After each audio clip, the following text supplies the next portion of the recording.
ഗണേശൻ ഞാനുമായിട്ട് അത്രയും ഇഷ്ടമുള്ള എൻ്റെ ഒരു സ്വന്തം അനിയനെ പോലെ ഞാൻ കരുതുന്ന ആളാണ്. ആ കൊച്ചിന് എന്നാ പറ്റുമെന്ന് എനിക്കറിയത്തില്ല. മണ്ടത്തരം തന്നെയാണ് ചെയ്തത്. വി.ഡി. സതീശൻ ഈ മൂക്കാതെ പഴുത്ത പ്രതിപക്ഷ നേതാവാണ്. സ്ത്രീക്കൊരു സംരക്ഷണം നമ്മുടെ ഉണ്ടാവണം. അതൊരു പുരുഷ സംരക്ഷണം നല്ലതാണ്. ഒറ്റയ്ക്ക് സ്ത്രീ നിന്നാൽ ശരിയാകില്ല എന്നതാണ് എൻ്റെ വിശ്വാസം. ഒറ്റയ്ക്ക് സ്വാതന്ത്ര്യം ശരിയാകില്ല, അതാണല്ലോ കുഴപ്പം. അതിനുള്ള സംസ്കാരത്തിൽ ഇന്ത്യ രാജ്യം കേരളം വന്നിട്ടില്ല. ഞാൻ തന്നെ നേരിട്ട് ഇടപെട്ട് ചില സ്ഥലങ്ങളിലേക്ക് ഇവിടെ അയച്ചു. ഈ സൗരോർജ്ജ പാനലിൻ്റെ അംഗീകാരത്തിന് ഗവൺമെൻറ് ലെവലുള്ള ഇനിയിപ്പം ആളുകളൊക്കെ മരിച്ചു വേണ്ടവരുടെ പേര് പറയുന്നത് ശരിയല്ല. ഇവിടെ ഞാൻ പറഞ്ഞു വിട്ട് ഇവിടെ ചെന്നിടത്തെല്ലാം ഇവന്മാർ ഇവിടെ നശിപ്പിച്ചു. സരിത എസ് നായരെ ചക്കരപ്പെണ്ണെന്ന് വിളിച്ചുകൊണ്ടുള്ള ഒരു ഓഡിയോ ക്ലിപ്പ് പുറത്തു വന്നു. അത് അവളെ മാത്രമല്ലല്ലോ, ആരെയെല്ലാം വിളിച്ചിട്ടുണ്ട്. ഒരുപാട് പിള്ളേരെല്ലാം ചക്കരപ്പെണ്ണ്. ഞാൻ അമ്മക്കുട്ടിയും ചക്കരപ്പെണ്ണെന്നാണ് വിളിക്കുന്നത്. അവളെ കരഞ്ഞുകൊണ്ട് എൻ്റെ മുമ്പിൽ വരുമ്പോൾ ആ പാവപ്പെട്ട സ്ത്രീ പീഡിപ്പിക്കപ്പെട്ട സ്ത്രീയാണ്. അപ്പോൾ ഈ പറഞ്ഞു വന്ന കാര്യങ്ങൾക്ക് അപ്പുറത്തേക്ക് ഞാൻ വേറെ ചോദിക്കാം. ശബരിമലയിൽ സ്ത്രീകൾ കയറി എന്ന് പറയുമ്പോൾ അങ്ങ് തുണിയൊന്നും കൊടുക്കാത്ത പെണ്ണുങ്ങളെന്ന് പറഞ്ഞൊരു പരാമർശം നടത്തി. ചില പരാമർശങ്ങളിൽ തോന്നുന്നു പി.സി. ജോർജ് ഒരു സ്ത്രീ വിരോധിയാണ് എന്ന്. അയ്യോ, ഞാൻ അങ്ങനെ വൃത്തിയോട് പറയാൻ പറ്റും? എനിക്ക് അമ്മയില്ലേ, പെങ്ങളില്ലേ, മകളില്ലേ? അല്ല, മകളില്ല, മകൻ്റെ മകളുണ്ട്. എനിക്ക് എൻ്റെ അമ്മക്കുട്ടിയെക്കാട്ടിലും ഉറക്കം വരികയില്ല. സ്ത്രീ വിരോധിയില്ലേ? സ്ത്രീകളെല്ലാം എൻ്റെ ആളുകൾ സ്വന്തം ഞാൻ എല്ലാത്തിനും തോളൊക്കെ ഇട്ട് കിടക്കുന്നു. തെറ്റിദ്ധരിക്കപ്പെട്ടിട്ടുണ്ട് പലപ്പോഴും പി.സി. ജോർജ്. അത് തെറ്റിദ്ധരിക്കട്ടെന്ന് എനിക്കതൊരു പ്രശ്നമല്ല. പക്ഷേ സ്ത്രീകൾ എന്ന് പറയുമ്പം സ്ത്രീ തുല്യ അവകാശം, ഒരു പുരുഷനുള്ള എല്ലാ അവകാശവും സ്ത്രീക്കുമുണ്ട്. പക്ഷേ ഞാൻ എപ്പോഴും പറയുന്നു, അവൾ പുരുഷന് തലയിൽ കയറി ഡാൻസ് കളിക്കേണ്ടവളല്ല എന്ന് പറഞ്ഞിട്ട് അവിടെ തലയിൽ കയറി പുരുഷനും ഡാൻസ് കളിക്കേണ്ട. നമ്മുടെ നെഞ്ചോട് ചേർന്നിരിക്കേണ്ടതാണ് സ്ത്രീത്വം. അതല്ലാതെ അടിമയല്ല, യജമാനുമല്ല. അങ്ങനെ തുല്യമായ നിലനിൽ പോവാം. അവർക്ക് ഒരാളുടെ നെഞ്ചത്ത് ചേരാതെ ഒറ്റയ്ക്ക് പോകാനുള്ള സ്വാതന്ത്ര്യം നമുക്ക് കൊടുക്കാൻ പറ്റില്ലേ? ഒറ്റയ്ക്ക് സ്വാതന്ത്ര്യം ശരിയാകില്ല, അതാണല്ലോ കുഴപ്പം. അതിനുള്ള സംസ്കാരത്തിൽ ഇന്ത്യ രാജ്യം കേരളം വന്നിട്ടില്ല. ആ സംസ്കാരത്തിലേക്ക് ഇന്ത്യ ബ്രിട്ടീഷ് അമേരിക്കൻ സ്റ്റൈലിലേക്കൊക്കെ ആ സംസ്കാരം എല്ലാം ഒറ്റയ്ക്ക് താമസിക്കുന്ന സ്വന്തം കാര്യം സ്വന്തം നിലയ്ക്ക് നിൽക്കുന്ന കുറേ സ്ത്രീകൾ നമുക്ക് 1, 2, 3, 4, 5 കാണും. അതിൽ കൂടുതലുണ്ടോ? 3.5 കോടി ജനമുള്ളിടത്ത് ഒരു 10, 12 പേര് അല്ലെ 1000 പേര് 500 പേരൊന്നും എന്താണ്? അതൊന്നും ഒരു ശരിയല്ല. അത് ഞാൻ പറയുന്നത് എപ്പോഴും സ്ത്രീക്കൊരു സംരക്ഷണം നമ്മുടെ ഉണ്ടാവണം. അതൊരു പുരുഷ സംരക്ഷണം നല്ലതാണ്. ഒറ്റയ്ക്ക് സ്ത്രീ നിന്നാൽ ശരിയാകില്ല എന്നതാണ് എൻ്റെ വിശ്വാസം. കാരണം നിന്ന് ഒരാളും തിന്നാനൊന്നുമില്ല. പക്ഷേ അവർക്ക് സംരക്ഷണവും അവർക്ക് സുഖമായി മുമ്പോട്ട് പ്രയാണത്തിനുള്ള ആരോഗ്യവും ഒരു ഈ സ്വന്തം കാലിൽ നിന്ന് മക്കളെയൊക്കെ വളർത്തി ഭർത്താവുമായിട്ട് പിരിഞ്ഞ് മക്കളെ വളർത്തി അവരെ ഒരു നല്ല നിലയിലേക്ക് എത്തിക്കുന്ന ഒരുപാട് അമ്മമാരുണ്ട് നമുക്ക് ചുറ്റും. സംശയം എന്താ? അപ്പനേക്കാൾ എപ്പോഴും അവർക്ക് ആരുടെയും സംരക്ഷണം ആവശ്യമില്ല. സത്യത്തിൽ അത് ആവശ്യമില്ലെന്ന് പറഞ്ഞാലും അവർക്കൊരു സുരക്ഷിത ബോധം ഉണ്ടാണ് നല്ലത്, ഉള്ളതാണ്. ഇല്ലെങ്കിൽ കുഴപ്പമൊന്നുമില്ല. ഒരു മക്കളെയൊക്കെ വളർത്തി നല്ല നിലയിൽ എത്തിച്ച് വരുന്ന നമ്മുടെ തള്ളമാരെ അമ്മമാരെ അവരെ ബഹുമാനിക്കണ്ടേ? അവരുണ്ട്. അവരോട് ആ ബഹുമാനം 100% കൊടുക്കണം തീർച്ചയായിട്ടും. ഞാൻ എൻ്റെ ഉദാഹരണം ഇവിടെ പറയുന്നില്ല. അതിനൊക്കെ അപ്പുറത്ത് പെരുമാറുന്നതിനൊക്കെ ഞാൻ പെരുമാറി എങ്ങനെ മരപിടിപ്പിച്ചെന്നുള്ളത് ഞാൻ ഇപ്പോൾ പറയുന്നില്ല. അറിയാം. ഈ ഒരു വിഷയത്തിലേക്ക് സംസാരിച്ച് വന്നതുകൊണ്ട് ഒരു ചോദ്യം അങ്ങേക്ക് ഇഷ്ടപ്പെടില്ല എന്ന് എനിക്കറിയാം. എന്നാലും ഞാൻ ചോദിച്ചു. ഒരു ഇഷ്ടപ്പെടാതെ എന്നെ കൂടെ ചോദിച്ചു. ഈ സരിത എസ് നായരെ ചക്കരപ്പെണ്ണെന്ന് വിളിച്ചുകൊണ്ടുള്ള ഒരു ഓഡിയോ ക്ലിപ്പ് പുറത്തു വന്നു. അത് അവളെ മാത്രമല്ലല്ലോ, ആരെയെല്ലാം വിളിച്ചിട്ടുണ്ട്. ഒരുപാട് പിള്ളേരെല്ലാം ചക്കരപ്പെണ്ണ്. ഞാൻ അമ്മക്കുട്ടിയും ചക്കരപ്പെണ്ണെന്നാണ് വിളിക്കുന്നത്. അത് എത്ര പേരെ നമ്മുടെ സിനിമയിലുള്ള എന്നാ ചക്കരപ്പെണ്ണെന്ന് വിളിച്ച് അവളെ കെട്ടിപ്പിടിച്ചു. അതിൻ്റെ അത് വിവാദമായപ്പോൾ വിവാദം ഉണ്ടാക്കാൻ വിവരം കേട്ടോ. വിവാദം എനിക്കൊരു വിവാദമില്ല. ഇനിയും വിളിക്കും. അവളെ നിങ്ങൾക്ക് അറിയത്തില്ല കോച്ചിയാൽ എനിക്ക് സരിതയെപ്പറ്റി ഇപ്പോഴും പണക്കമില്ല, അറിയാമോ? ഇല്ല, വൈരാഗ്യമില്ല. അപ്പം അത് പിണറായി വിജയൻ്റെ ചിലവിൽ എനിക്കെതിരായിട്ട് കള്ളക്കേസ് കൊടുക്കുന്നതല്ലേ ഉള്ളൂ. അതിപ്പം കോടതി നിന്ന് ശരിയായ ശിക്ഷയും കൊടുത്തിട്ടുണ്ട്. പിന്നെ ഞാനിന്ന് ഇടപെടണം. പക്ഷെ മനസ്സിലാക്കണം, അവളെ കരഞ്ഞുകൊണ്ട് എൻ്റെ മുമ്പിൽ വരുമ്പോൾ ആ പാവപ്പെട്ട സ്ത്രീ പീഡിപ്പിക്കപ്പെട്ട സ്ത്രീയാണ്. ഞാനിതിനെ ജയിലിൽ വെച്ചാണ് കണ്ടത്. മനസ്സിലായില്ലേ? കാണാൻ വേണ്ടി പോയി അല്ല, കൊല്ലത്ത് ഒരു സമരത്തിൽ പങ്കെടുത്ത എൻ്റെ പാർട്ടിക്കാരായ സ്ത്രീകൾ അവരെ ജയിലിൽ അവരെ കൊല്ലം കോടതി ആരാക്കിയപ്പം ബെയിൽ കൊടുക്കാം, ബെയിലബിളായ കേസാണ്. ബെയിൽ കൊടുത്തപ്പോൾ ഞങ്ങൾ പോകുന്നില്ല എന്ന് പെണ്ണുങ്ങൾ അവിടെ ഒറ്റപ്പുത്തിയിലെല്ലാം കൂടെ ഞങ്ങൾ പോകുന്നില്ലെന്ന് തോന്നി. ജഡ്ജിക്ക് ആ മജിസ്ട്രേറ്റ് അയച്ചു വന്നു. അയാൾ നേരെ റിമാൻഡ് ചെയ്ത് അട്ടക്കുളങ്ങര ജയിലിലോട്ട് അയച്ചു. ഒരു 2-3 ദിവസം പഠിക്കുമ്പോൾ അപ്പീൽ കൊടുത്ത് മേടിക്കണ്ടേ, പുറത്തിറക്കണ്ടേ. അപ്പോൾ ഞാൻ 100 പേരിൽ പാഞ്ഞ് ഈ ജയിലിൽ ചെന്നു. ഈ പെണ്ണുങ്ങളെല്ലാം കൂടെ പെണ്ണുങ്ങൾ തൻ്റെ ഇടയിൽ അവളുമാർ ഇവിടെ കിടന്നോളാന്ന് പറഞ്ഞിരിക്കുക. പക്ഷേ നമ്മുടെ പാർട്ടി കച്ചങ്ങളാകുമ്പോൾ നമുക്ക് മര്യാദ കാണുള്ളൂ. പൊതുവെ സ്ത്രീകളോടൊരു സംരക്ഷണ മനോഭാവം പിന്നെ അത് ചെയ്യാതിരിക്കാൻ പറഞ്ഞു. ഞാൻ അവിടെ ചെന്ന് വർത്താനം എല്ലാം പറഞ്ഞു. അങ്ങനെ ഇരിക്കുമ്പോഴാണ് ഈ സരിത കാണുന്നത് അവിടെ വെച്ച്. ഞാൻ അന്ന് കൂടുതൽ സംസാരിച്ചൊന്നുമില്ല കേട്ടോ. അത് കഴിഞ്ഞ് ഈ സ്ത്രീ ഇറങ്ങിക്കഴിഞ്ഞ് എൻ്റെ അടുത്ത് വന്നു. എനിക്ക് വലിയ സങ്കടം തോന്നി. അതെന്നാന്ന് വെച്ചാൽ അസാധ്യ കഴിവുള്ള ഒരു പെൺകുട്ടി. അവൾ ഈ ഇതായിരുന്നു അവളുടെ മനസ്സിൽ നിന്ന് തന്നെ ഈ സൗരോർജ്ജ പാനൽ. അവൾ അന്ന് സൗരോർജ്ജ പാനൽ പ്രൊപ്പോസലുമായിട്ട് വരുമ്പോൾ 39,000 രൂപ സംസ്ഥാന സബ്സിഡിയും 1 മെഗാവാട്ടിന് 57,000 രൂപ കേന്ദ്ര സബ്സിഡിയുണ്ട്. 50, 30, 80, 90,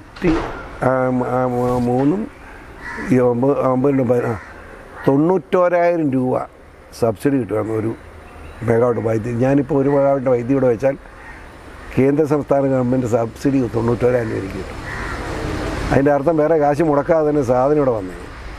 ഇവള് കൊണ്ടുവന്ന പ്രപ്പോസൽ മുഖ്യമന്ത്രിക്ക് ഉൾപ്പെടെ കൊടുത്തത്, ഉമ്മൻചാണ്ടിക്ക് ഉൾപ്പെടെ കൊടുത്തത് ഈ കേരളം മുഴുവൻ വെക്കാമെന്നായിരുന്നു.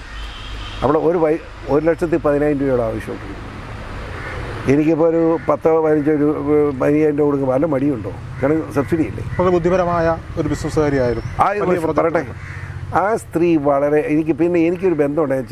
കല്ലേൽ ശ്രീധരൻ നായർ എന്നൊരു സ്ത്രീയാണ്, ഒരാളാണ് ഇവളുടെ അടുത്ത ബന്ധു. എന്താണ് അങ്ങേര് ഇവിടുന്ന് 2.5 കിലോമീറ്റർ അപ്പുറം അങ്ങേർക്ക് 4 ഏക്കർ സ്ഥലമുണ്ട്. എനിക്ക് അങ്ങനെ അറിയാം. ഞാൻ അങ്ങേരുടെ കൂട്ടത്തിലാണ് ഈ സ്ത്രീയെ പിന്നെ കണ്ടത്. അപ്പോൾ അന്ന് എനിക്ക് മനസ്സിലായി കുഴപ്പത്തിലാണ്. കാരണം ആ സ്ത്രീയുടെ ഇവിടെ മുഴുവൻ ചോര ഒലിപ്പിച്ചാണ് കാണുന്നത്. സഹതാപം തോന്നി. ഞാൻ പറഞ്ഞു, നിൻ്റെ കുഴപ്പം, നീ മര്യാദയ്ക്ക് ജീവിക്കാൻ നോക്കാൻ ഞാൻ പറഞ്ഞു വിട്ടതാണ്.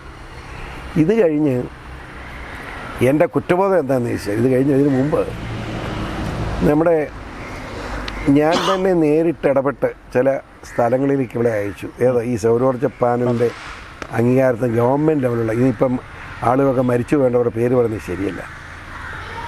ഇവിടെ ഞാൻ പറഞ്ഞു വിട്ട് ഇവിടെ ചെന്നിടത്തെല്ലാം ഇവന്മാർ ഇവിടെ നശിപ്പിച്ചു. ആരുടെയും പേര് ഞാൻ പറയുന്നില്ല. നേരത്തെ പറഞ്ഞ കാര്യങ്ങളെല്ലാം ഇപ്പോഴും ഉറച്ചു നിൽക്കുന്നുണ്ടോ? പിന്നെ ഉറച്ചിരിക്കാൻ സത്യം പറഞ്ഞാൽ മാറാൻ പറ്റുമോ? എന്തോ ഒരു സങ്കടകാരിയാണെന്നത്. എനിക്കെതിരായിട്ട് പറഞ്ഞ എനിക്ക് മണക്കമില്ലാത്തതിന് കാരണം അവൾ പറഞ്ഞ ദിവസം ഞാനൊന്നുമില്ല. എന്നെ ഇവിടുന്ന് തിരുവനന്തപുരം കമ്മീഷണറിനെ അവിടെ ചെല്ലാൻ നോട്ടീസ് തന്നു. ഞാനവിടെ തിരുവനന്തപുരം ചെന്നിരിക്കുക. 10 മണി കയറാൻ ഇവിടുന്ന് രാവിലെ ഏറ്റുപോയി 10 മണിക്ക് അവിടെ ചെന്നു. അവിടെ ഇത് എല്ലാം ചോദ്യം ചെയ്യലെല്ലാം കഴിഞ്ഞപ്പം അവിടുന്ന് കമ്മീഷണർ നമ്മുടെ പോർട്ട് സ്റ്റേഷനിൽ നിന്ന് സിയും പിന്നെ അസിസ്റ്റന്റ് കമ്മീഷണർ വീണ്ടും വന്നിരിക്കും എന്ന് ചോദിച്ചപ്പം ഇങ്ങനെ ഒരു സ്ത്രീയുടെ കേസുണ്ട്, ബലാത്സംഗം 374. എനിക്ക് ചിരി വന്നു. അത് തന്നെ എന്തൊരു ഇവരുടെ അടുത്ത് ബലാത്സംഗം ആരും വിശ്വസിക്കും. ഞാനൊന്നും മിണ്ടാൻ പോയില്ല. ഇത് തെറ്റാണെന്ന് നിങ്ങൾക്കറിയാമല്ലോ, ഞാനിവിടെ ഇല്ലല്ലോ. പിന്നെ ഞാൻ ഇരാറ്റുപേട്ടെന്ന് ഇത്രയുണ്ടോ? ഞാൻ കളിയാക്കി വർത്തമാനം പറഞ്ഞു. അപ്പോൾ അവരും പറയുന്ന കള്ളക്കേസാണ് ഞങ്ങൾക്കറിയാം. പക്ഷേ മുഖ്യമന്ത്രി ഓഫീസിൽ നിന്ന് വിളിച്ച് പറഞ്ഞിട്ടാണ് കേസ് എടുത്തിരിക്കുന്നത്. ഞാൻ ആയിക്കോട്ടെ. കോടതി ചെന്നു. ഒരു മജിസ്ട്രേറ്റ്, ഒരു അസാധ്യ മജിസ്ട്രേറ്റ് വനിതയാണ്. ഒരു 100 വക്കീലന്മാർ കൂടി, ഞാൻ നിരവധിയൊന്നും അറിഞ്ഞുകൊണ്ട് ആ വക്കീലന്മാരോട് ഇവരോട് മിണ്ടാനും പറ്റില്ല, ഏറ്റിക്കാനും പറ്റില്ല. കാരണം കേസ് അവർ കമ്മിറ്റ് ചെയ്യുന്നുള്ളൂ. അപ്പോൾ അവരോട് മിണ്ടാൻ പറ്റിയില്ല. അവർ റിമൈൻഡ് ചെയ്യുന്ന ഉറപ്പല്ലേ. എന്നാ ചെയ്യുന്നത്? അവർ സത്യം പറഞ്ഞു മനസ്സിലാക്കാൻ ഒരു മാർഗ്ഗമില്ലല്ലോ എന്നാണ് ഈ വക്കീലന്മാർ പറയുന്നത്. കാരണം അവർ അത് തന്നെ രാത്രി 7 മണിക്ക് ബെഞ്ചിൻ്റെ അവിടെ ബെഞ്ച് കയറാക്കാൻ പറഞ്ഞിരിക്കുക. സാറിന് വീട്ടിലല്ലേ? നോന്ന് പറഞ്ഞു കം ടു കോർട്ടിൽ. അത്ര ചൂടൻ മജിസ്ട്രേറ്റാണ്, വനിതയാണ്, ചെറുപ്പം. ഞാൻ ഇപ്പം ഒരു നിരപരാധിയെ ഞാനെന്തിനു ഭയപ്പെടണം? ഞാൻ അവിടെ പോയി എന്നെ കൊണ്ട് നിർത്തി അവിടെ ഇരുന്നോളാം. ഞാൻ ഇരുന്നില്ല. ഞാൻ അങ്ങനെ നിൽക്കുമ്പം 7 മണിക്ക് അവർ ബെഞ്ചിൽ വന്ന് കയറി. ബെഞ്ചിൽ വെച്ച് എൻ്റെ മുഖത്ത് പോലും നോക്കാതെ റിമാൻഡ് അന്നിങ്ങനെ ഏതാണ്ട് എഴുതി, ഐ എം സോറി, റിമാൻഡ് ചെയ്യുന്നതിന് മുമ്പ് നിങ്ങളോട് ഒരു ചോദ്യം ചോദിക്കേണ്ടടാ. ചോദ്യം ഞാൻ ചോദിക്കുകയാണ്, നിങ്ങളെ പോലീസ് കസ്റ്റഡി എടുക്കുമ്പോൾ ഹരാസ്മെൻ്റ് എന്തെങ്കിലും കുഴപ്പമുണ്ടായിട്ടുണ്ടോ എന്ന് ചോദിച്ചു. എൻ്റെ നേരെ കണ്ണും കട്ടിപ്പിച്ചോ നോക്കുന്നത്. ഞാൻ പറഞ്ഞു, എന്നെ ഉപദ്രവിച്ചില്ല എന്ന് മാത്രമല്ല, ഹരാസ്മെൻ്റ് ഇല്ല എന്ന് മാത്രമല്ല, വളരെ മാന്യമായിട്ടാണ് പോലീസ് പെരുമാറി. ഞാൻ നിരപരാധിയെന്ന് അവർക്കും അറിയാമല്ലോ, അതുകൊണ്ടാണ് അവർ ഇത്ര മാന്യമായിട്ട് എന്നോട് പെരുമാറുന്നത്. അതാണ് സത്യം എന്നത് വളരെ യെസ്. അപ്പോൾ പിന്നെ റിമാൻഡ് ചെയ്തു. ഞാൻ ഒരു ചെറിയ കാര്യം പറയാൻ അനുവദിക്കുമോ എന്ന് ചോദിച്ചാൽ സാധാരണ അവർ അനുവദിക്കാറില്ല. അപ്പോൾ എന്നതിനെ ഇങ്ങനെ നോക്കി അവർക്ക് മനസ്സിലായി നിരപരാധിയാണല്ലോ എന്ന്. എന്താ പറയുന്നു പറഞ്ഞു. ഞാൻ ഒരു 2-3 മിനിറ്റ് കൊണ്ട് എൻ്റെ നിരപരാധിത്വം ഞാൻ പറഞ്ഞു. ഞാൻ ലോകത്ത് എവിടെ ചെല്ലാൻ പറഞ്ഞാലും ഏത് സമയത്ത് വിമാനത്തെ ഓർഡർ ഇട്ടാൽ ഞാൻ വന്നോളാം. എന്നെ റിമൈൻഡ് ചെയ്തിട്ട് ഒരു കാര്യമില്ല. ഞാൻ വീട്ടിൽ പോകേണ്ടതാണ്. എന്നെ വെറുതെ ഉദ്ധരിക്കുകയാണ്, രാഷ്ട്രീയമാണ്. അതുകൊണ്ട് എന്നെ സഹായിക്കണം, എനിക്ക് ജാമ്യം തരണം. അപ്പോൾ ഇവർ ഒരിക്കലും അനുവദിക്കാത്ത എനിക്ക് അനുവദിച്ചപ്പോൾ നമ്മുടെ വക്കീൽ തന്നെ ഇടമായി. വക്കീൽ നമ്മുടെ ബിജെപിയുടെ നേതാവാണല്ലോ, അറിയാമല്ലോ.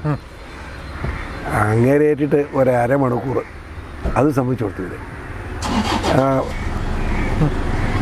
അതെന്ന് വെച്ചാൽ ഉടനെ തന്നെ അവരെ ഡിസിഷൻ ജഡ്ജ്മെൻറ്റ് പെൻഡിങ് എന്ന് പറഞ്ഞിട്ട് ഇറങ്ങി പോയി എഴുതാനായിട്ട്. പക്ഷേ അവർ ഒരു മണിക്കൂർ മിച്ചമിരുന്ന് ആലോചിച്ചാൽ ജഡ്ജ്മെൻറ്റ് ചെയ്തു. ഞാൻ പിന്നെ അറിയുന്നത് സാധാരണ ഇവർക്ക് ജാമ്യം കൊടുക്കാറില്ല. സാധാരണ ഇന്ത്യയുടെ നിയമവ്യവസ്ഥയിൽ മജിസ്ട്രേറ്റിന് ഇങ്ങനെ 374 ജാമ്യം കൊടുത്തിട്ടില്ല. ഇത് ജാമ്യം കൊടുക്കുകയല്ലേ.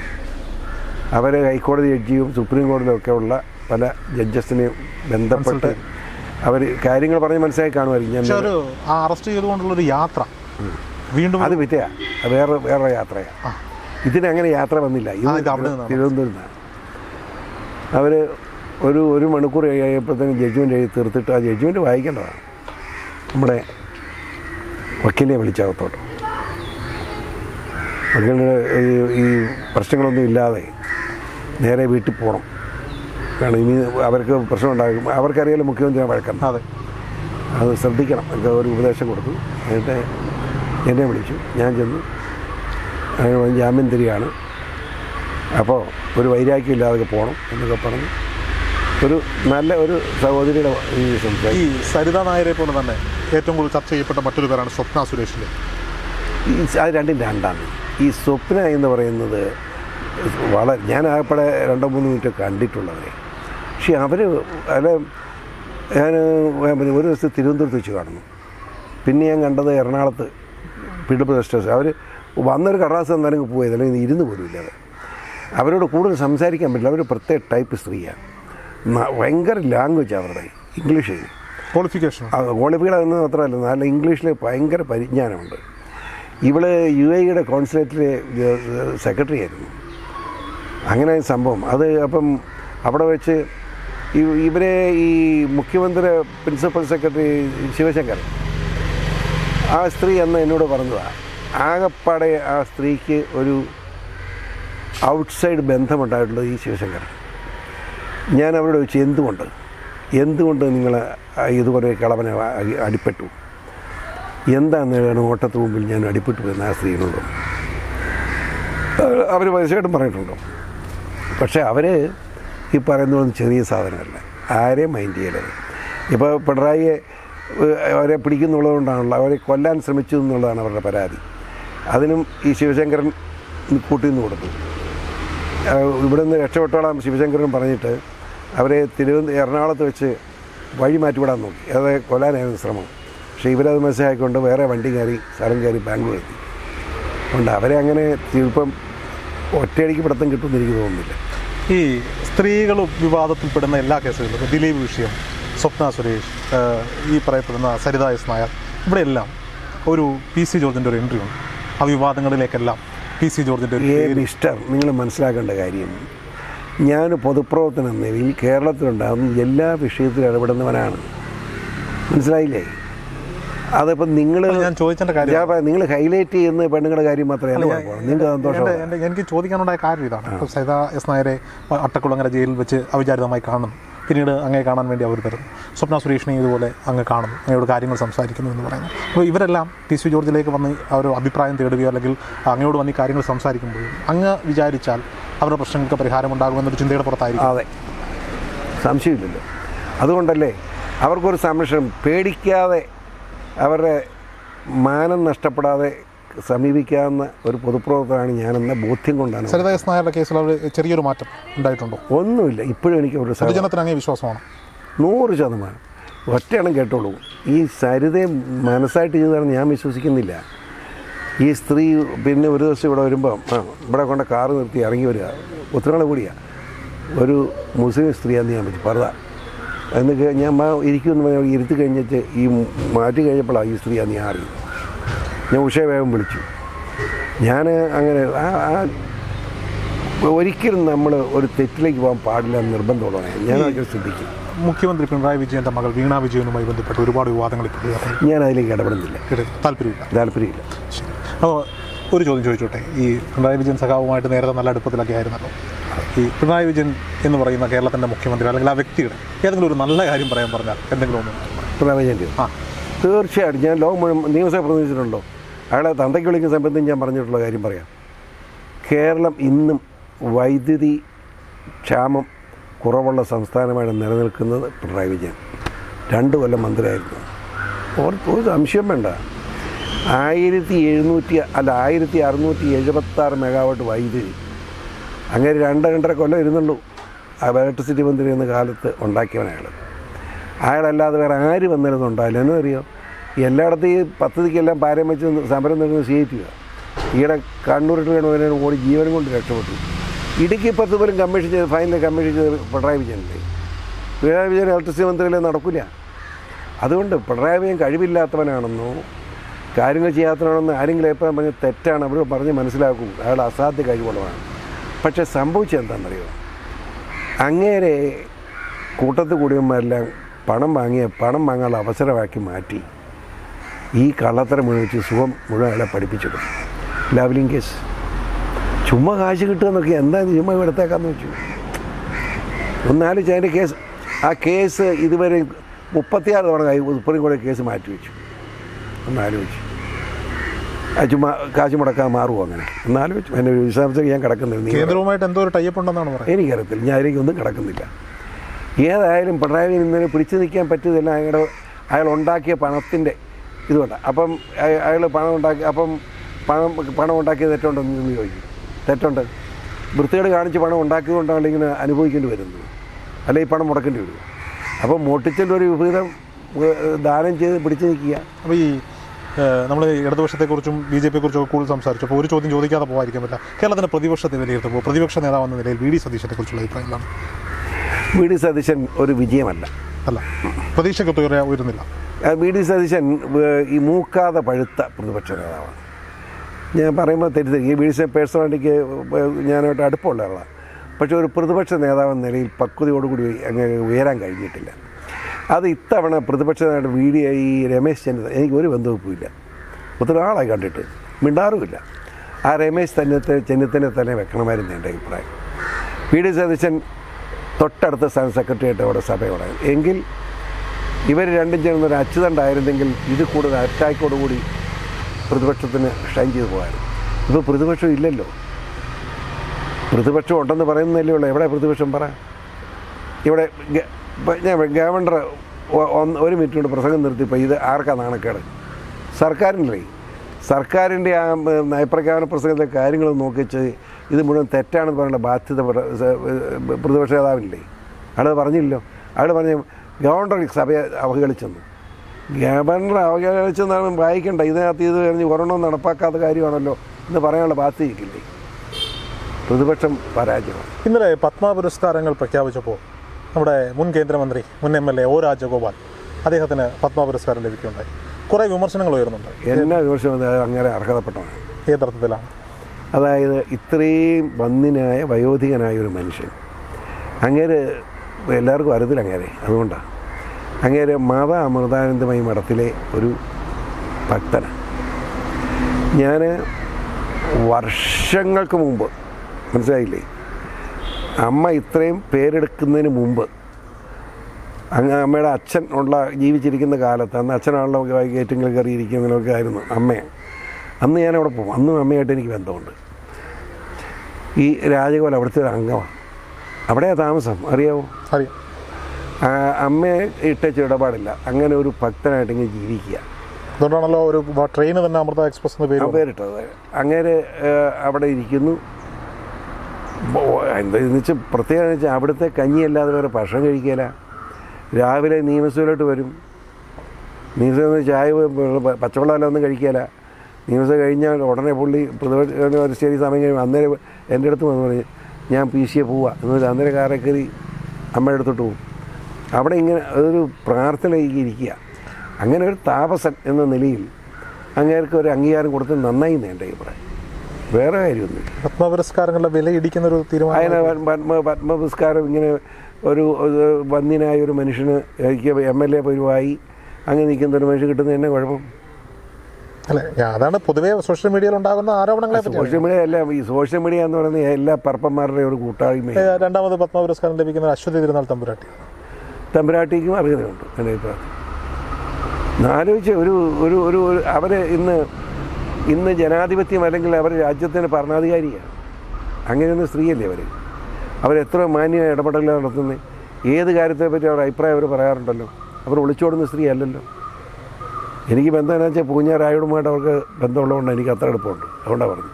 അത് കൊടുത്ത് ഒരു കുഴപ്പമില്ലെന്ന്. ഒരു സവർണ ഫാസിസ്റ്റ് തീരുമാനം പോലെ തോന്നിയാൽ കുറ്റം പറയാൻ പറ്റുമോ? കുറ്റം പറയും ഞാൻ. എനിക്കങ്ങനെ തോന്നലില്ല. അപ്പം കുറ്റം ഞാൻ പറയാല, പക്ഷേ എനിക്കങ്ങനെ തോന്നലില്ല. ഓക്കെ, ഒരു ചോദ്യം കൂടി ചോദിച്ചുകൊണ്ട് അവസാനിപ്പിക്കാം. നിലവിൽ കേരള മന്ത്രിസഭയിൽ ഏറ്റവും കൂടുതൽ ആളുകൾ പ്രതീക്ഷ വെക്കുന്നൊരു മന്ത്രി KB ഗണേഷ് കുമാറിനെയാണ്. അബദ്ധം പറഞ്ഞു നടക്കാതെ അങ്ങനെയാണ് പുറമേയുള്ള സംസാരം. ഒരു മനുഷ്യൻ പറയുന്നത്. അദ്ദേഹത്തിൻ്റെ മന്ത്രിസ്ഥാനം ഏറ്റെടുത്തത് മുതൽ 5 ദിവസങ്ങൾ അദ്ദേഹത്തിൻ്റെ പെർഫോമൻസ് വിലയിരുത്തിയാൽ 6ാമത്തെ ദിവസം മാധ്യമങ്ങളോട് പിണങ്ങി വണ്ടി കയറി പോയി. എങ്കിലും 5 ദിവസം അദ്ദേഹത്തിൻ്റെ പ്രസ്താവനകൾ അത്തരത്തിലായിരുന്നു. എൻ്റെ സുഹൃത്തെ, ഗണേശൻ ഞാനുമായിട്ട് അത്രയും ഇഷ്ടമുള്ള എൻ്റെ ഒരു സ്വന്തം അനിയനെ പോലെ കരുതുന്ന ആളാണ്. ആ കൊച്ചിന് എന്നാ പറ്റിയെന്ന് എനിക്കറിയത്തില്ല. മണ്ടത്തരം തന്നെയാണ് ചെയ്തത്. മന്ത്രിയായിട്ട് കയറിപ്പോലെ വിവരക്കേട് പറയാൻ തുടങ്ങി. ഞാൻ അയാളെ വിളിച്ച് കിട്ടിയില്ല. ആ ഇലക്ട്രിക് ബസ്സിനെ പറ്റി എന്തൊരു വിവരക്കേടാണ് പറഞ്ഞത്. ഇത്രയും കോടി രൂപ ലാഭം ഉണ്ടാക്കിയ സ്ഥാപനം നഷ്ടമാണെന്ന് ഞാൻ നിർത്തുമെന്ന് പറയാം. അത് തന്നെയല്ലേ അയാളൊരു ഫയലെടുത്ത് ഭരിക്കണ്ടേ? ചുമ്മാ വർത്തമാനം പറഞ്ഞ് ചോദിക്കണ്ടേ? മന്ത്രിയല്ലേ. അതായത് ആ എഗ്രിമെൻ്റ് എന്താണെന്ന് നോക്കട്ടെ. ആ എഗ്രിമെൻ്റ് ഡീസൽ ബസ്സാക്കുന്നു. ആ എഗ്രിമെൻ്റ് കേന്ദ്ര ഗവൺമെൻറ്റതാണ്. ഇത് തരൂ. ഇലക്ട്രിക് ബസ് ആയിട്ട് ഇലക്ട്രിക് ബസ് ഓടിച്ചോളാന്ന് പറഞ്ഞിട്ട് എഗ്രിമെൻ്റ് കൊടുത്തിരിക്കുന്നത് കേന്ദ്ര ഗവൺമെൻറ്റതാണ്. അവർ കാശ് തരുമോ? ചുമ്മാ കിട്ടുന്ന കാശും വേണ്ടെന്ന് നോക്കും. വല്ല വട്ടുണ്ടോ ഇത്? ഇങ്ങനെ മണ്ടത്തരങ്ങൾ എന്നാ പറ്റി അയക്ക് ഈ ഗണേശന് എനിക്കറിയത്തില്ല. KSRTC നോട്ടെടുക്കുമോ? KSRTC തീർന്നല്ലോ. അത് എനിക്ക് ഇഷ്ടപ്പെട്ടു. ഞാൻ അണിയറയിൽ കേട്ടൊരു രഹസ്യം പറയട്ടെ. കൊല്ലത്ത് NK പ്രേമചന്ദ്രനെ പൂട്ടാൻ LDFിൻ്റെ സ്വതന്ത്ര സ്ഥാനാർത്ഥിയായിട്ട് KB ഗണേഷ് കുമാർ വരും. മന്ത്രിസ്ഥാനം കൊടുത്തപ്പോൾ LDF നേതൃത്വം KB ഗണേഷ് കുമാറിൽ നിന്ന് വാങ്ങിയ ഉറപ്പാണ്. മറ്റൊരു നേതാവിനും പ്രേമചന്ദ്രനെ തോൽപ്പിക്കുവാൻ സാധിക്കില്ല. പ്രേമചന്ദ്രനെ തോൽപ്പിച്ചാൽ RSP ഇല്ലാതാകും. KB ഗണേഷ് കുമാർ MP ആകും. പകരം പത്തനാപുരത്ത് ഒരു ബൈ ഇലക്ഷൻസ് നടന്നാൽ KB ഗണേഷ് കുമാറിൻ്റെ ഭാര്യ അവിടെ സ്ഥാനാർത്ഥിയാകും. ഇത് അങ്ങോട്ടും ഇങ്ങോട്ടും പരസ്പരം വെച്ചിരിക്കുന്ന ഉറപ്പാണ് എന്ന് LDFിൻ്റെ ഒരു നേതാവ് തന്നെ എന്നോട് പറഞ്ഞത്. ആ നേതാവിന് തലയ്ക്ക് വട്ട. ആ പറഞ്ഞ നേതാവിൻ്റെ തലയ്ക്ക് വട്ട. കാരണം പ്രേമചന്ദ്രനെ തോൽപ്പിക്കാൻ ആര് നോക്കിയാലും നടക്കില്ല. ഞാൻ കേരളത്തിലുള്ള പേഴ്സണൽ ബന്ധം കൊണ്ട് പറയല്ല കേട്ടോ. ഇപ്പോഴത്തെ നിലയ്ക്ക് ഈ കേരളത്തിൽ അറിയപ്പെടുന്ന, കേരളത്തിൽ സംസാരിക്കുന്ന, മൊത്തമായ രാജ്യത്തിന് നന്മയ്ക്ക് വേണ്ടി പ്രവർത്തിക്കുന്ന ഒരു MP ആണ് അയാൾ പ്രേമചന്ദ്രൻ. പ്രേമചന്ദ്രനെ തോൽപ്പിക്കാൻ വേണ്ടി ഗണേഷ് കുമാറിനൊന്നും ഇറങ്ങി അവൻ ഭാവി കളയാൻ ആ ചെറുക്കൻ തയ്യാറാകില്ല. ഗണേഷ് കുമാർ ആ മണ്ടത്തരം കാണിക്കുകയില്ല. ഏതെങ്കിലും കമ്മ്യൂണിസ്റ്റുകാരത് പറഞ്ഞാൽ കമ്മ്യൂണിസ്റ്റുകാരെ തലയ്ക്ക് ഓള വന്ന് കൂട്ടിക്കൊണ്ടാൽ മതി. തെറ്റാണത്. എന്നാൽ ഒരു കാര്യം പറയാം, ഗണേഷ് കുമാർ ഇപ്പോൾ സ്വതന്ത്രനായിട്ട് പോലും 10 ജയിക്കുകയും അവിടുത്തെ ജനങ്ങളുടെ സ്നേഹം ഇപ്പോഴും, പഴയ സ്നേഹം ഇപ്പോഴും മനസ്സിലുണ്ട്. എനിക്ക് എല്ലാവരും സ്നേഹമില്ല. ആരുടെ പണക്കം? പിണറായിയുടെ സ്നേഹമില്ലേ? ഒരു പണക്കും. അതാണ് VC ജോർജിൻ്റെ ഏറ്റവും വലിയ ഗുണം. ഈ എതിർക്കുമെങ്കിലും മനസ്സിൻ്റെ ഉള്ളിൽ ആ സ്നേഹം. എനിക്ക് ആരും വൈരാഗ്യമില്ല. എനിക്ക് ഒരു മനുഷ്യനും വൈരാഗ്യം. സത്യം. VC ജോർജിനോട് വൈരാഗ്യമുള്ള ഒരുപാട് പേർ. അവരൊക്കെ വൈരാഗ്യപ്പെട്ടുകൊണ്ടുണ്ടോ എനിക്ക് നാട്ടം ഞാൻ ശ്രദ്ധിക്കുന്നില്ല. എനിക്ക് ഭയങ്കര ഇഷ്ടപ്പെട്ടൊരു സംഭവമുണ്ട്. VC ജോർജിനെ അറസ്റ്റ് ചെയ്തുകൊണ്ട് ഇവിടെ നിന്ന് വാഹനത്തിലേക്ക് വരുമ്പോൾ പാലാരിവട്ടം സ്റ്റേഷനിലേക്ക് അങ്ങനെ കൊണ്ടുവരും. അവിടെയെല്ലാം വരുന്ന വഴികളിലെല്ലാം BJP നേതൃത്വം ഭയങ്കര ആവേശത്തോടെ ഏറ്റുവിളിച്ചു VC ജോർജിനെ കൈനീട്ടി സ്വീകരിക്കുന്നൊരു കാഴ്ചയുണ്ടായി. അറസ്റ്റോട് കൂടി. അപ്പം ഇടതുപക്ഷത്തിൻ്റെ മുദ്രാവാക്യങ്ങളും വലതുപക്ഷത്തിൻ്റെ മുദ്രാവാക്യങ്ങളും ഒപ്പം BJP ഈ പറയുന്ന NDA മുന്നണിയുടെ മുദ്രാവാക്യങ്ങളും ഒരുപോലെ അനുഭവിച്ച, സുഖിച്ച മറ്റൊരു നേതാവ് കേരള രാഷ്ട്രീയത്തിൽ ഇല്ലായിരുന്നു. എൻ്റെ മുന്നേ അത് പാലാരിവട്ടത്ത് അറസ്റ്റ് ചെയ്തപ്പോഴാണ്. അതിനു മുമ്പ് എന്നെ അറസ്റ്റ് ചെയ്തു. അതിനു മുമ്പ് രാവിലെ 3 മണിയായപ്പോൾ ഞാൻ അവിടെ അവിടെ മുറി കിടക്കുന്നത്. ഞാൻ നേരിട്ട് ചുമ്മാ ജനൽ തുറന്നിടും. അത് AC ഓഫ് ചെയ്തിട്ട് ജനൽ തുറന്നു. ഞാൻ എന്നൊക്കെ ഇവിടെ നിറച്ച് പോലീസ്. അപ്പം ഞാൻ പുറത്താണ്. അപ്പം ഞാൻ വിചാരിച്ചു ഈ ISI ഭീകരന്മാരുടെ ഭയങ്കര ആക്രമണ ഭീഷണിയുണ്ട്. ഞാൻ പോലും 2 തോക്കുമായിട്ട് നടക്കുന്നത്. അപ്പോൾ ഇപ്പോൾ തോക്കുണ്ടോ? ഉണ്ടോ? ആ കാരണം അത് അപ്പോൾ ഞാൻ വിചാരിച്ചു അപ്പം അല്ല ഇന്ന് ആക്രമണം വല്ലതും പറഞ്ഞിട്ട് അതുകൊണ്ട് പോലീസ് മെസ്സേജ് കിട്ടിക്കൊണ്ട് തന്നെ നമ്മളെ സംരക്ഷിക്കാൻ വന്നിരിക്കാമെന്ന് ഞാൻ വിചാരിച്ചു. ഞാനിന്നലെ പിന്നെ കിടന്നാൽ ഉറങ്ങി, നമുക്കെന്നെ ഇത് നോക്കേണ്ട കാര്യമില്ല. ഉറങ്ങിക്കഴിഞ്ഞ് പിന്നെ കുണുകുണൊന്ന് ബെല്ലടിക്കുന്നു. ഞാൻ ഏറ്റിട്ട് നോക്കിയപ്പോൾ 4:55 നോക്കിയപ്പോൾ ഞാൻ ഇതിൽ ആ ജനലിലേക്ക് തിരിഞ്ഞു ഇപ്പറേ നോക്കിയപ്പം ഈ പോലീസ് ഓഫീസർമാർ ബഹളമാണ്. ആ റോഡിൽ കണ്ടോല്ലേ ഇവിടെ നിൽപ്പുണ്ട്. ഞാൻ ഇറങ്ങി വന്ന് എന്നാ വിശേഷം എന്ന് ചോദിച്ചു. അപ്പോൾ പറഞ്ഞിങ്ങനെ ഹിന്ദു മഹാസമ്മേളനം തിരുവിതാംകൂർ ഹിന്ദു മഹാസമ്മേളനമുണ്ട്, അതിൻ്റെ ഉദ്ഘാടനമായിരുന്നു ഞാൻ. ആ ഉദ്ഘാടന പ്രസംഗത്തിൽ ഹിന്ദു വർഗീയത ആളിക്കത്തിക്കാൻ ശ്രമിച്ചു എന്നൊരു പരാതി കേസെടുത്തിരിക്കുകയാണ്. അപ്പോൾ ഞാൻ ആരെയാണ് പരാതി? അവനെ കമ്മീഷൻ അതറിയാമല്ലോ ഒരു വർത്തമാനം പറയണോ. ഇത് കഴിഞ്ഞ് അതുകൊണ്ട് ഞാൻ പറഞ്ഞു ഞാൻ വന്നേക്കാം, അതല്ല കൊണ്ടുപോയേ പറ്റുള്ളൂ. ഞാൻ നിങ്ങൾ ഇത്രയും പോലീസ് 100-300 എണ്ണമേ, നിങ്ങളെന്തിനു വന്ന വട്ടമുണ്ടോ എന്ന് ചോദിച്ചു. നിങ്ങളെന്നെ ഫോണിൽ വിളിച്ച് പറഞ്ഞാൽ ഞാൻ രാവിലെ അങ്ങ് വന്നേനല്ലോ. എവിടെ വിളിച്ചു കൊടുക്കാൻ എനിക്ക് പറ്റുമോ? ഈ പിണറായി പോലീസിന് ഇപ്പോൾ അങ്ങനെ പറയും, ഈ രാഹുൽ മാങ്കൂട്ടത്തിൻ്റെ വീട്ടിൽ കയറി 4 മണിക്ക് വല്ല കാര്യമുണ്ട്, വട്ടല്ലേ. തലേ ദിവസം കൊല്ലത്ത് വെച്ച് കണ്ടതാണ് ഞങ്ങൾ. കണ്ടത് ഞാൻ അതിൻ്റെ ആവശ്യമില്ല, ഇനി മേലിയാണ് മണ്ടത്തരം കാണിക്കുക. ഞാൻ വന്നേക്കായിരുന്നല്ലോ. ഇപ്പോൾ എപ്പോൾ പറഞ്ഞു? ഇപ്പോൾ ഉടനെ പറയണോ? എന്നാൽ കയറിയേക്കാം, നിങ്ങളുടെ വണ്ടി എടുത്ത് കയറിക്കാമെന്ന് പറഞ്ഞ്. അപ്പം കയ്യിലുമുണ്ടും ബനിയനും ഷർട്ടില്ല. അപ്പോൾ അവർ പറഞ്ഞ് കുളിച്ചിട്ടൊക്കെ വരുന്നു. എന്നാകത്തേക്ക് കുളിച്ച് സുഖമായിട്ട് കുളിച്ച് ഒരു 7-7:30 ആയപ്പോഴത്തേന് ഞാൻ വന്ന് എൻ്റെ കാറിൽ കയറി. ഡ്രൈവറോട് വരാൻ പറഞ്ഞു. അപ്പോൾ എൻ്റെ മകൻ ഷോൺ ജോർജ് വന്ന് വണ്ടിയിൽ കയറി. ഒരു ഗൺമാനുണ്ട്, അവന് കൂടി വന്നു. ഞങ്ങളിവിടുന്ന് വിട്ടു. ഈ പോലീസ് എല്ലാം പുറകെ രസമല്ല. അന്നേരത്തേക്ക് ചാനലുകാരെല്ലാം ഇവിടെ വന്നു കഴിഞ്ഞു. ഇവിടെ മുതൽ തിരുവനന്തപുരം വരെ ഈ ബഹളമാണ്. എനിക്ക് ചിരി വന്ന് എന്നത്തെ വെച്ച് വഴിനീളെ പൂവേറ RS പ്രവർത്തനമായിരുന്നു കൂടുതലും കേട്ടോ. പോലീസ് അറസ്റ്റിലേക്ക് എങ്ങനെ സൂചിച്ചു കൊണ്ടുപോകും? സൂചിച്ച് പോലീസായിട്ട് പോയി ഞാനെ മാത്രം വേറെ ആരും ഇല്ല. എനിക്ക് തോന്നുന്നു അന്നൊരു പീസ് ചോദിച്ചാൽ ഇപ്പോൾ രാഹുൽ മാങ്കൂട്ടത്തിൽ അതിഭീകരമായ റീച്ചാണ് ഈ അറസ്റ്റോട് കൂടി. ഉണ്ടായിട്ട് എന്നെ കൊണ്ടുപോയി ഈ രാഹുൽ മാങ്കൂട്ടം കിട്ടിയ കോൺഗ്രസ്സുകാരുടെ പ്രകടനമാണ്. ഇത് എൻ്റെ അതല്ലല്ലോ. അതല്ലേ ഗുണം കിട്ടിയത്. അത് തനത്തയ്യോ എപ്പോഴെങ്കിലും തോന്നി ഇവന്മാർക്ക് ഇത് നിന്റെ കേടാണെന്ന്. ഞാൻ രസം എന്നാ വെച്ചാൽ അല്ല RSകാരും ബഹുമാനം തോന്നി. അവരെ വന്ന് കിട്ടിയത് നമുക്കൊരു മനസ്സമാധാനമായില്ലേ. ഇത് കഴിഞ്ഞ് തിരുവനന്തപുരത്തിന് ഒരു 6 കിലോമീറ്റർ ഇപ്പറേ അന്നാണ് ഞാൻ കണ്ട RSകാരുടെ ശക്തി മനസ്സിലാക്കി. കേട്ടിട്ടേ ഉള്ളൂ. അവർ കാറ് കടന്നു. ഒരു 10-16 വണ്ടി പോലീസുണ്ട് എൻ്റെ പുറകിൽ മിന്നലായിട്ട്. എങ്ങോട്ടാണ് കൊണ്ടുവന്ന് ചോദിച്ചു. എങ്ങോട്ടാന്ന് എന്നാ ചെയ്യും? വിടുകല. നല്ല മസിൽ ഉപയോഗിച്ച് RSൻ്റെ ക്യാമ്പ് തൊട്ട് സ്കൂളിൽ നടക്കുക. അവരെ ഇറങ്ങി തടഞ്ഞുക. എന്നെ കാറിനെ മുന്നോട്ട് വന്നു. ഇങ്ങോട്ട് ഇറങ്ങി പോരാൻ പറഞ്ഞു. ഇവന്മാരുടെ അടുത്തൊന്നും ഞങ്ങൾ വിടുന്നില്ല, ഇങ്ങ് ഇറങ്ങി വരാൻ പറഞ്ഞു. പോലീസ് കടന്ന് വിഷമിച്ചു. അടിച്ച പോലീസ് ജയിക്കില്ല. 300 എണ്ണമാണ്. അപ്പം ഈ അസിസ്റ്റന്റ് കമ്മീഷണർ ഉദ്യോഗസ്ഥന്മാരൊന്നും സഹായിക്കാവോ, പറഞ്ഞാൽ വിട്ടേക്കില്ലൊന്നും. ഞാൻ പിന്നെ അവരോട് പറഞ്ഞു എന്നെ ഞാൻ അവിടെ വരെ 6 കിലോമീറ്റർ അവിടെ ചെന്നിട്ട് കോടതി ഹാജരാക്കി ഇവർ ഇന്ന് തന്നെ. ഞാൻ ജാമ്യം കിട്ടും, ഒരു സംശയം വേണ്ട. ഞാൻ വന്ന് ക്യാമ്പിൽ കയറി ഞാൻ സംസാരിച്ചോളാം, വാക്കാണ്. ഞാൻ തീർച്ചയായിട്ടും ഞാൻ വന്നിരിക്കുന്നു. അങ്ങനെ എന്നെ വിട്ടു. അവിടെ ചെന്ന് പിന്നെ ഒത്തിരി നടപടിക്രമമുള്ളത് കഴിഞ്ഞ് ഒരു വൈകുന്നേരം ഹാജരാക്കി. അപ്പോഴേ അവിടെ കയറിക്കൊണ്ട് ചെല്ലുമ്പോൾ തന്നെ ജാമ്യം പൊക്കോളാൻ പറഞ്ഞു മജിസ്ട്രേറ്റ്. അപ്പോൾ അത്ര ഉണ്ടായിരുന്നുള്ളൂ. സൂക്കേട് തീർന്നു. ഞാൻ തിരിച്ച് നേരെ വന്ന ക്യാമ്പിൽ കയറി. RS ക്യാമ്പിൽ കയറി നന്ദി പറഞ്ഞിട്ടാണ് ഇങ്ങോട്ട് പോകുന്നത്. എന്തായാലും ഇത്രയും സമയം ഞങ്ങൾക്ക് വേണ്ടി മാറ്റി വെച്ചവന്